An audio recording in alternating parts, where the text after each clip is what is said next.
Кто из вас посетил Финляндию когда-то в жизни? На вопрос финского посла Мика Хаутала в аудитории руки поднимают 4 человека. Остальные о самой счастливой стране только слышали.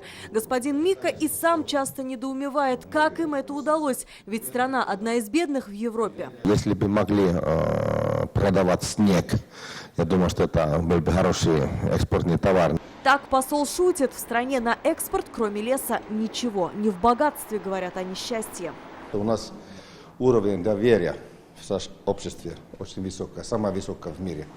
То есть люди знают, как общество работает. На самом деле финны в социальных сетях даже удивились, как так их страну с такой пасмурной погодой, с низким уровнем ВВП и с людьми, которые в год употребляют до 12 килограммов кофе, назвали самой счастливой. И тут организаторы делают вывод. Очень часто люди просто недооценивают свой уровень счастья. И россиян это тоже касается. Об индикаторах российского счастья думают и на федеральном уровне. В стране даже может появиться Министерство счастья. Я говорю образно Министерство счастья. На самом деле нам надо стремиться к тому, чтобы мы замеряли каждый год в результате наших действий, наших решений, насколько люди стали более счастливы. А вот лекцию о счастье слушали те, кому действительно не хватало тех самых 12 килограммов кофе. Счастье по-российски для каждого свое. Какие-то мелкие цели для меня, которые я ставлю для себя. И, скорее всего, когда я их добиваюсь, для меня это такой achievement.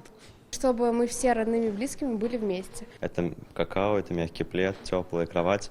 Наверное, это мой вариант счастья. Если проводить опрос, для россиян индикаторы будут свои. Но главное определили сегодня на лекции сами студенты. Это здоровье, успех, доход, социальные блага. Алия Хайрудинова, Рамзиль Гарипов, ТНВ, Казань.